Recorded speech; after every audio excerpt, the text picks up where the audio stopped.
All right, sweet. We're back. Episode 25, the Contractor Compass. Me and Jason today. Tom is out and about. He wanted us all to tell you that people buy payments. So if I had a sign, I would hold it up. Yeah, hurricanes moved through, and Jason's alive, and thankfully, so is Tom. And Jason's yard looks good because we already talked about that. A total side note, and then we'll get back to what we were talking about, Jace. But I actually just saw it today. I don't know if this is true at all. Could be totally fake. But I saw that there's like another storm that could potentially be brewing. Oh, I mean, so I have this weather app that when you live down in the South, you got to have it, right? You check it like you check your social media. There's definitely another one. Problem is, man, these things are not looking, I'm just going to say it, man, they're not looking natural. They're gaining way too much speed, way too quick.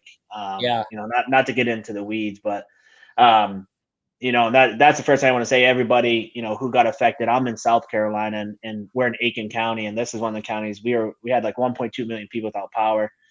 We got smashed with it. And, but I want to send out, definitely thoughts and prayers to people up in North Carolina. I mean, they're still going through it. There's over 200 people, children, school-age children missing that they can't find right now. And then half of those are under the age of 4. So it's insane. And then the people got smacked with it in Florida again, and they just went through Helene. And that's Tom was there. Thank God that the eye of that broke up before it hit land. So they didn't get crazy hit with it like everybody was expecting, but that thing just 9 times out of 10, they're not going to break up that way unless they're unnatural. I'm just going to say, man, stop dropping dry ice in the sky. That's we don't need any more of that. And even Helene shifted, but these storms, man, they just keep coming through. But I know a lot of people affected with it. A lot of people still dealing with it. I got people in my neighborhood, they've been still without power. It's crazy. We're on 2 different blocks of electricity, and half the neighborhood has it, and then the people in the back don't. But obviously the good thing is we're close and we can bring them over, things of that nature. But we had 15 people in our county passed away from it, just from trees falling through their house and things like that. But it's insane, man. It was a rough one. They're finally getting everything cleaned up. It's gonna be a little bit of a process here, but definitely Asheville and things like that, it's gonna be a big long process. So everybody pitching in to help. I think right now a lot of Americans realize through this portion, which I really loved about it, sometimes out of the bad comes great, right? And that's why they say the phoenix can rise from the ashes. Is we saw, man, so many people in America come together on something like this, and we just said, you know what, we don't need any help from the top. We got this. And they did, man. They came together and they did, and it was a huge turnout. And I think it really has opened a lot of people's eyes. So that's good. That's freaking crazy, dude. I can't, like, we don't get anything like that, right? We don't have in Minnesota, like, we don't if I see a tornado in the summertime, it's wild, but I'm not getting any tropical storms up here. No. Now you wait this year, man. I don't know if you've seen the day after tomorrow, man, but that snow might drop. So currently 80 degrees and it's October, so it's a little weird for us. But wow, anyway, that is weird, man. It is weird. Turning notes here. So the topic for today, we're going to chat a little bit. I was actually talking to Jace. We're going to kind of leave it open. We're going to chat a little bit about like teamwork and, when you have different personalities in a business and having people work together when they naturally maybe don't fit together. Now this is going to be a big one, more so for Jason. I'm trying to think. I've got a few people that I think I are hard to put together, but I kind of avoid that like the plague because they don't really have to be on the same team or in the same pod, so to speak, in our company. So I like to keep them separate. But Jace, so you can go into, get on tangents, but bop into kind of how you handle that with different personalities and, trying to get people to work together. It's nothing really we've talked about on this podcast before. No, man. And it's one thing that I don't care where you work, it's going to happen. And like you said, it's just the nature of people. And sometimes it's healthy competitiveness, which is awesome. And you can play to that strength. But then sometimes it's just straight up egos and pride. And you got to be able to weed through that. Someone rubs someone the wrong way. Someone's trying to throw somebody under the bus. things happen, because we're not there to micromanage and be over everybody's back, and they're not sitting in a classroom, so you can't see everything all the time. Yeah. It's going to happen. It's expected, right? So, I mean, at my current client that I work with now, we have one of our top producers. Last month did over $70,000 as a technician, and he's pretty consistent between 50 and 70,000 every single month, which is way above average. Is he kind of will say a few things to customers, and then say, hey, listen, man, we'll do this, but we'll throw this little extra thing on it, and then not put it in his notes or something, and yeah. So then our maintenance team gets out, they go to do it, and things like that just kind of irks them, the maintenance team, because they're like, hey, man, I'm here to do black and white, X, Y, and Z. Yeah. And so the way to handle kind of how these personalities start to clash, right, is making sure that everybody understands, try to keep that family atmosphere. And I, like this morning, I had a meeting with all of them, and because it's nothing where you don't ignore it. Right, you ignore it, it's gonna fester, it's gonna blow up, and then they're gonna handle it the way they want to, and you don't want to do it. You got to get ahead of it. Yeah. So for me personally, that's just one instance, and I got in and said, hey guys, we're a family. We don't throw anybody on the bus. When talking to customers, number one. Number two, I tell the guys, when you bring something to my attention, I'm not even gonna bring it up for another 2 weeks, just so that people know it's not coming from me, and then I'm gonna address it in, a group setting. I'm not here to babysit people and go one-on-one with somebody unless it's something pretty egregious. And if that happens, then then it's a one-on-one conversation. But when you start nitpicking and saying, hey, and it's on your delivery, right? Hey, X, Y, and Z is saying this about you. You can't do that. You're gonna now that's gonna create that huge division. If you ever want them to ever work together, it's not gonna work. Yeah. So you got to downplay a lot of it, but you just got to be aware on how you address these situations. Like I got another one where we brought him in as a field coach, and literally had to hire just his output on the field coach side. On the install side, just wasn't there. So we brought in a install manager and said, hey man, I'm going to let you focus more on the sales side of it, because he came in as sales and field coach for install because he used to own his own business. Mm-hmm. And we're just like, hey man, we're going to let you focus more on the sales side. Install's really not your strength. And then, obviously the delivery, as you get more time with your family, you ain't gotta be stretched thin. You ain't gotta be trying to do 100 things at once. This guy's gonna handle it. He's gonna allow you to maximize your commissions over here. So we kind of deliver like that, but he's just not, right now, he's really not liking it. And there's been like conversations already had, and he's kind of making a little bit of waves in the water. Yeah. And I could hit this head on and just get, 100 miles an hour on it and say, absolutely not. It stops here. Quit it. But then that's just going to ruffle a lot of feathers. So It's really just kind of, you got to just be able to work these guys in. Even though they're grown, and I tell everybody, man, you're grown. I'm not here to babysit you. Yeah. But you are going to have to put some time into relationship building, relationship repairing. Yeah. These guys work together more than they see their own family. So. Yeah. 100%. Yeah, it's funny. I was gonna say, you kind of took it before me. I was like, well, what's Jason saying? He's got to get a degree in babysitting before you try to manage. Yeah, that's it, man. 100%. It's funny, something I think about when you're talking, just different personalities, and something that one guy does that maybe makes another guy angry, but they're seeing things in a different way. Yeah, perspective. Yeah, I'm thinking about my own team, and this includes me. There are some people on the team like myself that move very, very quickly. And like, just in terms of like, I ask a question, I want the answer. Let's do this. Even when we're in a conversation with each other, if I ask you a question, like I want it like now, you know what I mean? Yeah. That makes sense. Yeah. And we definitely have people on the team, like even beyond myself, that there's people that move like me, and then there's people that are the polar opposite.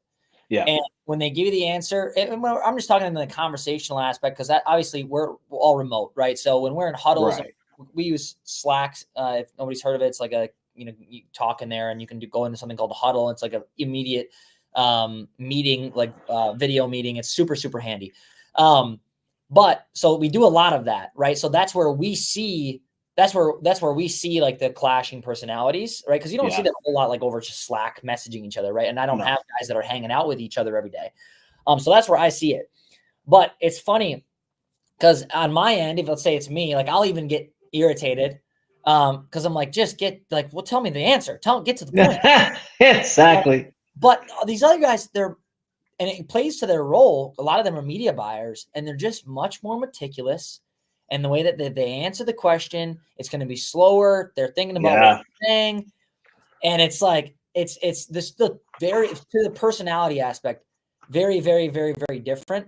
And sometimes if I get a complaint from somebody, hey, so-and-so is doing this, this, and this, or they won't give me this answer, or they're slow about this or whatever. Like you do have to look at it. Cause they're coming to me cause they want me to intervene. Right. That's it. You do have to look at it at two different points. It's like, okay, yes, I see where you're coming from. And even though I may be more like your personality and I totally see, and I want the answer now too, and I want the solution and whatever, I've also got to understand kind of what this person is going to kind of going through to give you that answer. Right. And it's like, and I'm just making up a situation, right? If somebody's looking for a certain answer from, one of the guys or whatever it might be, but that's it.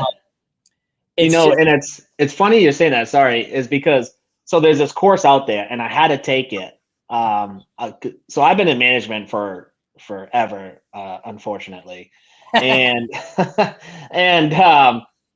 one of the things is because a lot of it is, and I'm not trying to downgrade people in general, but a lot of it does feel like adult babysitting. And we had to do a course, and it was like a $1,500 course. They paid for every manager to go through, and it was John Covey. And I don't know if you ever heard of it. But if you look up, it's under Franklin Covey, but it's the 7 Habits of Highly Effective People. And I remember that one was very influential to me, and it was about understanding people's habits and how they go about things, and then find out where they are proactive and meet them where they're at. And it's very kind of tough to do it, but a lot of it comes back to like they want synergy. Oh, do you got the book? That's it right there. That's it. I think everybody in some type of leadership had to go and read that thing. So, seek first to understand, then to be understood. And really, that's just a fancy way of saying listen before you speak. And that's really all it is. I mean, it's crap that we knew as children that our parents told us, hey, stop and listen before you say something, right? Some people, the number one reason why things go off the rails, and I learned this because come from the Northeast, we typically talk fast, and I've had to learn to slow down. But we talk fast and we don't listen. And because we got our point, we're going to make our point. And somebody's telling me something and I'm just waiting to respond. I'm not even listening to what you're saying. And that was a really bad habit of mine because it honestly put me in a position of, and sometimes my next response had nothing to do with what they just told me. They're like, dude, you literally just glassed over everything I just said. And once I got called out a few times on it, growing up, I started to learn, okay, maybe it's time to listen. Maybe that's why my siblings didn't like me that much, but no, just kidding. But we kind of all did it to each other. But you got to do that. You really, and like I said, John Covey, it says that seek first to understand before being understood. And that's it. You got to, when you're working with people and individuals, and these are things people are like, oh man, okay, so I'm going to bring all my technicians in. Good luck bringing blue collar people into a group to have them go through something like seven habits, right? It's just not going to happen. They're not built that way. Now, corporate's built that way. They're used to going through those trainings. You try to do that blue collar people, it's not going to happen. So we have meetings, but we try to bring it into that family atmosphere, right? We try to bring them all in, get them food. Food is the best, way to for communion. So we get them in on that. Then there's times I'll have meetings and I just let them sit there and chop it up with each other. And I don't care because I can cover, I got a lot of crap I got to talk to them about, but I'd rather have them build these relationships with each other and I can watch and monitor people's behaviors. Because once you sit in leadership, you start to be a people watcher. So not really a people person anymore, but you're a people watcher. You start to analyze people's behaviors and seeing where that click is. And you got that one kid who's sitting out, not really talking. You're going to start really figuring that out and be able to have those conversations and kind of nip things in the butt. And then making sure you just got people that can, that open door policy. Don't be a dick. If you're the dick and people don't want to talk to you, you're going to have so many things floating around out there that you don't know nothing about. And that's the worst. I think that's, I agree. I think that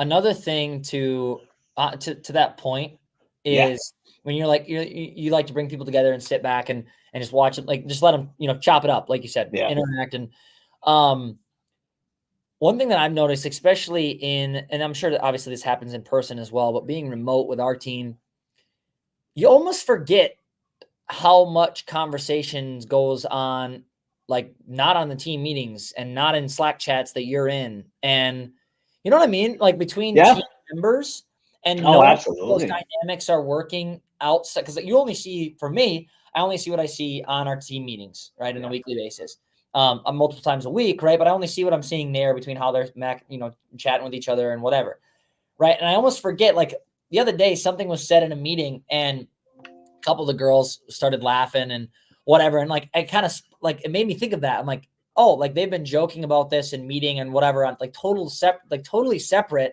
Yeah. So I think that's something to take into consideration too, is like knowing how they're interacting, not only when you're there, but when they're by themselves, like in their Right. pods and trying to, like, if you have a lot of team members, finding the best dynamic if you do break up into Oh, pods, absolutely. or whatever, groups or crews or whatever it might be. Yeah.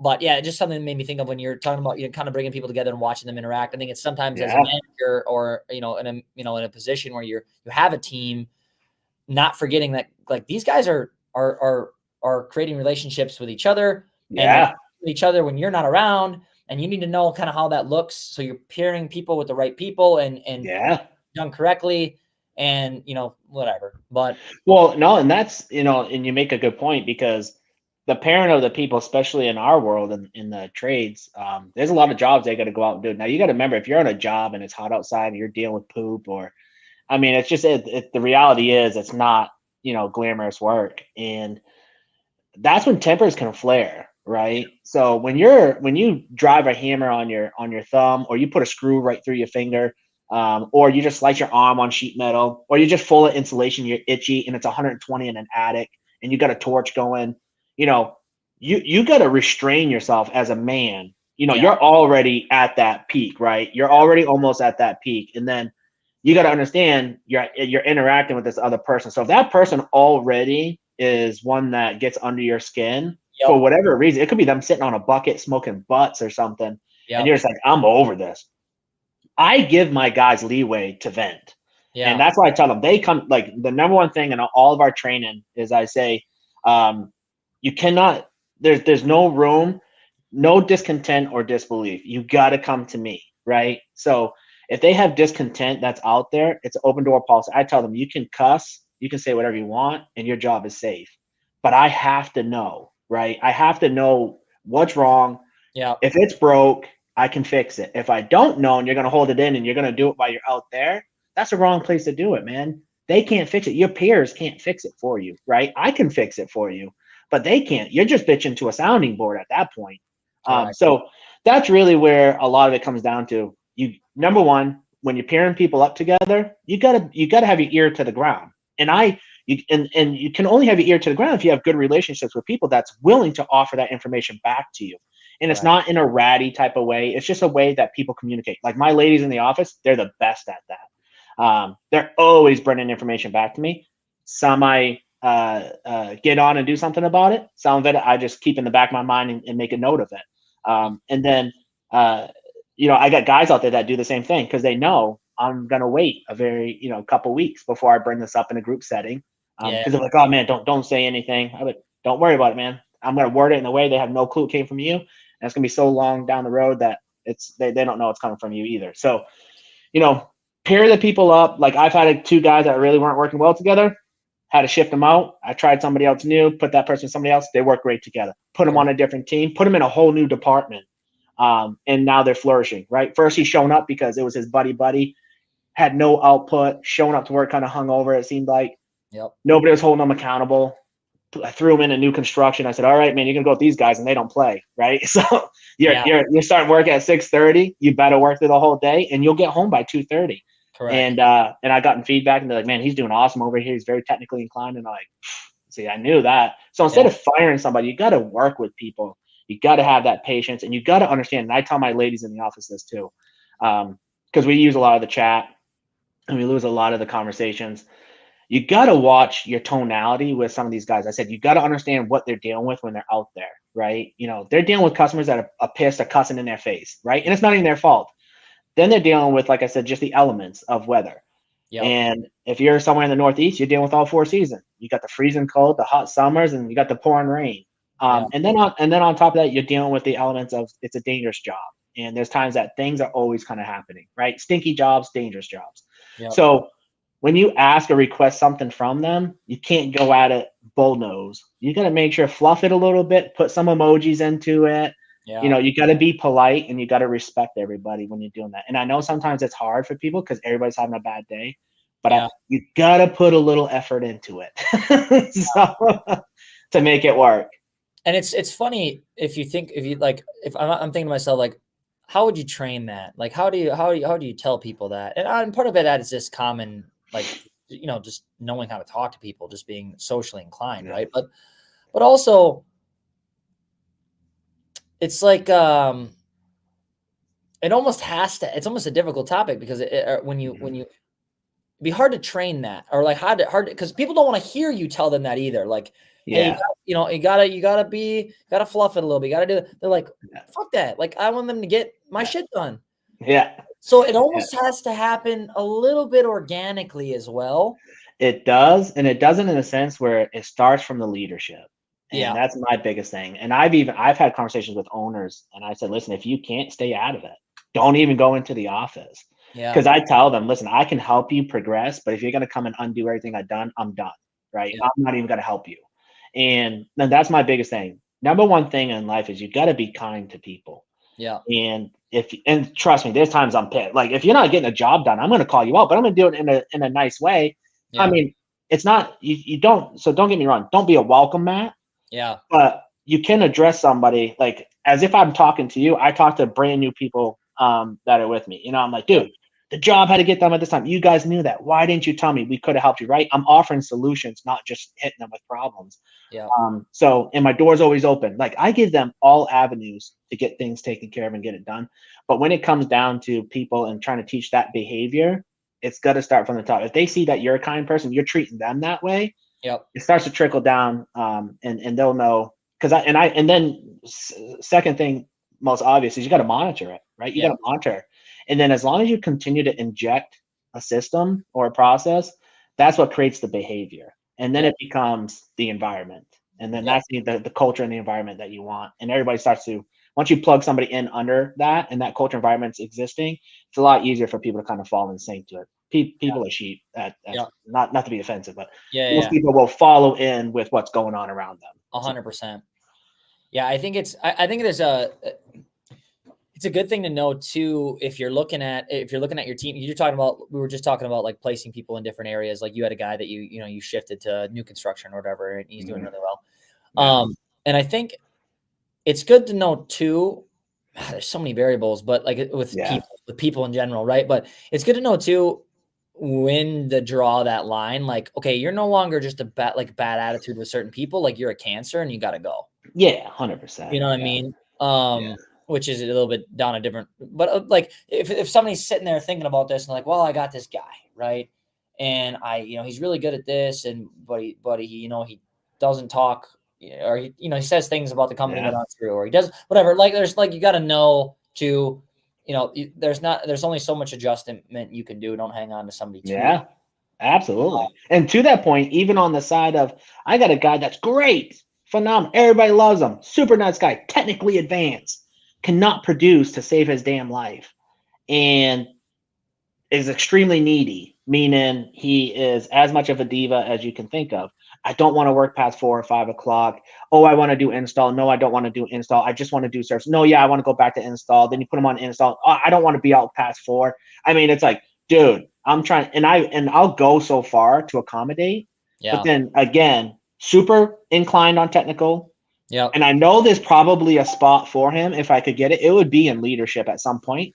We don't have it yet. Yeah. So then you got to think in your head, especially when they're that highly paid, you got to then think in your head, it's time to cut the person loose, right? Either we got to get you here because I don't have this available. Mm-hmm. I got to get you here. I've accommodated everything I possibly can to make it comfortable for you.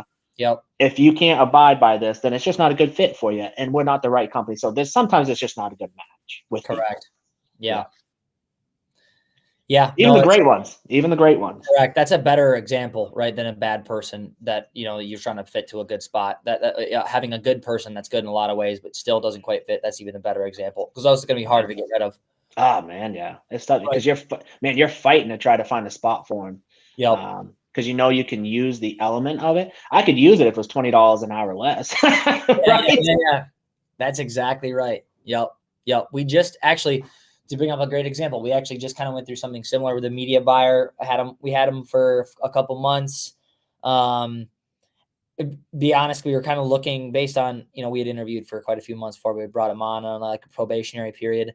And I was looking for something that I hadn't seen before, right? I was looking for something kind of not really an aha type of deal, but like, okay, right? There's like there's stuff here that's happening that I'm seeing that I haven't seen with the other media buyers or in the past or whatever, right? You're bringing in a different element. And I never got that, right? But it was like, you're still pretty good at your job. You know what I mean? And it became hard because it was like, well, I like, you do a good job, but I need you to, I was looking for more, and it doesn't make sense for me to carry your overhead, right? Like, I was looking for something else, and I told you that when I brought you on, and I don't have, like you said, I don't have this spot for you. Yeah, right. I wanted it. But it's not, I don't have this like additional, just another guy on the totem pole type of deal. Like, I was looking for something a little bit different. I like you. I like your personality. I like your communication. Makes it harder for me to let you go, but yeah, I just don't have, it just doesn't make sense. exactly. And here's another thing from the 7 Habits, and it's actually the quote on my business, is begin with the end in mind, right? So when you go to start that relationship, that interaction, that process, whatever it is that you're doing within your business, you got to already have the end goal in mind. And that's how you want to start that. So if that person, a lot of people they do this with any relationship, right? They try to conform somebody, and that's good. It takes a lot of maturity to be able to recognize that quickly and just say, man, this sucks. I know I'm throwing something great out, but it's just not a good fit. Yeah. And like I said, because you got to look out for your team too. So this is a big part that I do want to speak to that I don't think I've seen this time and time again. Owners get too far removed, right? Sometimes, and then they don't even understand the culture of their people that's out there. And what that means is I always put it this way. One thing that bothers me is when you have separate departments doing the interview process and the hiring process, right? And then all of a sudden they get that person's hiring people in and has no clue that person's going to click with the team. And back in the day, they used to do probation periods, right? You don't see that too often anymore, but it's risky too if you're trying to tell somebody probation period, because then obviously, people are like, man, I'm not going to give up my current job for this if I don't know if this is a go. So I tell people all the time, you got to make sure you have a good hiring process. And this is just for the initial phase of it, to make sure that, and you got to know your people, if they're going to be a good fit that molds. You don't want to disrupt the apple cart with one guy if you got something good going. So just be cautious about that. But then, when you do have your team together and you start to seeing that, that bickering, man, I don't make a big scene about it. I'm just like, they're family. And that's how I always bring them back. And they start to recognize that shit. Yeah, man, we do work that long day. Yeah, I might not like him, but we are family. And I always try to keep that element. And it can get lost if you're corporate, but if you're corporate, you're probably not listening to us. I'm just going to say, if you're a manager of any sort over a team, you know exactly what this is like. And you got to bring them back to the fold that this is reality. And here's my opening statement in every interview.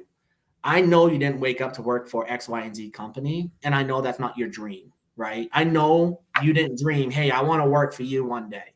Yep. I'm not stupid, right? My ego's not that big. So here's what the deal is, and this is the agreement that we're going to have, is we're going to try to make this the best experience for both of us, right? But I'm going to put my effort in, but I need you to put yours too. Like your best foot has to go forward as well as mine. Don't expect from me and nothing come from you, right?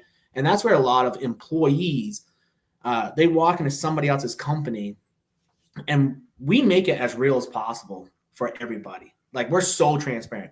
Dude, this is someone's business that they started 42 years ago on a back of a notebook or a matchbook, right? That's how real this is. And it's gone to where we are now. But we're doing a service to the community right now by providing employment so that you can go on vacations, pay your bills, take care of your kids. You got to have a sense of gratitude and not in your mind think, oh, this is just a dime a dozen, I can go jump somewhere else. Yeah. Because that's not okay to do, because somebody's literally giving you an opportunity that they don't have to do, right? Yeah. And that's really where we try to break it down to people, because so many people have normalized small businesses and not really take into account how much it really takes to get those up and going, keeping them afloat, the stress that they go through, staying up at night. They're not millionaires. I mean, once you get to that level, then yeah, you can be a millionaire. Yeah. But most of the time, these people are splitting $500,000 between two. Yeah, they're making maybe $250,000 between two partners. But at the end of the day, with the amount of stress and time they're putting into it, if you break that down to hourly, half their employees make more than they do hourly. Correct. So, and in the first couple of years, they were probably leveraging their home and everything, going in the red, because you typically do to just get it up and going. So the sacrifices that are made, we make it very real to people and our employees, so that they can understand, hey, this is a family. I do appreciate my opportunity here, and I will put my best foot forward. And part of the team. So you got to just bring it back down to ground zero, right? Yeah. Level everybody out, put everybody on an even playing field. And what they're there for in the first place. Exactly. 100%. No, dude, that's good. I think that makes, we touched on a few different things in terms of splitting people up and different people with different personalities, and how to kind of watch over that in terms of what to look for, how to approach it. Like I said, we haven't talked a lot of teamwork stuff on the podcast before. No. Any other big points that you would make before we wrap this up? No, man. I mean, really, for me, it's really just the one that I live by is you got to begin with the end in mind, right? Yeah. So that's the key. If you can wrap your mind around that, or the old one my social study teacher used to put on the board every day, and it's stupid that I still even remember this, but a rolling stone gathers no moss. He had that on the board every single day.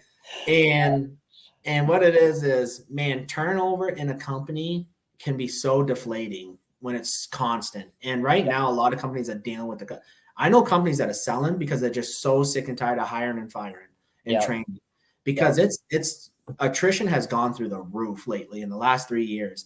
And I know a lot of industries are feeling this pain. And so I'm going to the one thing I tell people is this: you're not alone.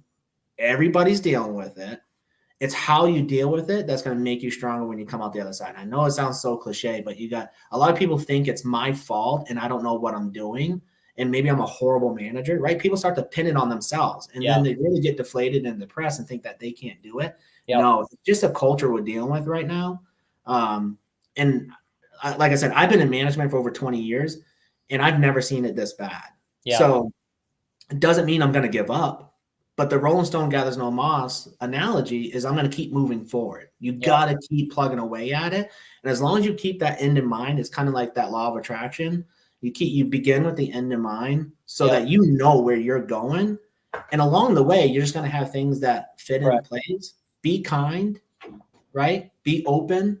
You got to be transparent with your people and bring them into a family and try to create that family atmosphere. And I promise you, if you do those things, you're going to be all right. Yeah, I think that's the biggest thing. And that's one thing that you come back to a couple times, the whole family atmosphere, working as a team. They can have as much division as you want, and you have to be smart about some things and put people in different areas and separate people and do whatever. Yeah, don't be stupid, right? Yes, you can do these things.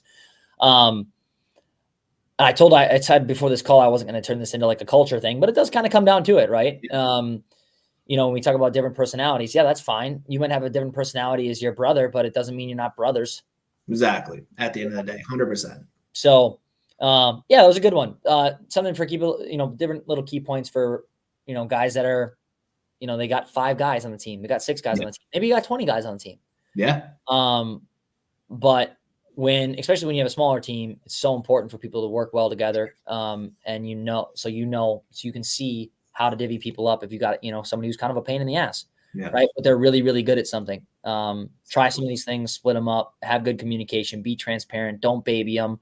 And last point to yours, which you made a good point, is you got to know when to let someone go. Yeah. It's a big one. I've gone into companies and I walked in and you got that one bad apple that the company's just holding on to, but he's been poisoning the apple cart the entire time. You're like, dude, that's the thorn in your side.